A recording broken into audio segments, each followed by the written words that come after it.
In the last 30 minutes, the man accused of shooting and killing an 11-year-old who was playing Ding Dong Ditch appeared in court. 42-year-old Gonzalo Leon Jr. is charged with murder.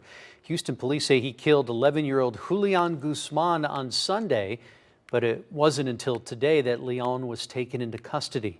Bond was referred to a criminal court judge because of the charge. Our Rochelle Turner was in the courtroom for this appearance. She will be joining us live with more details in the next half hour.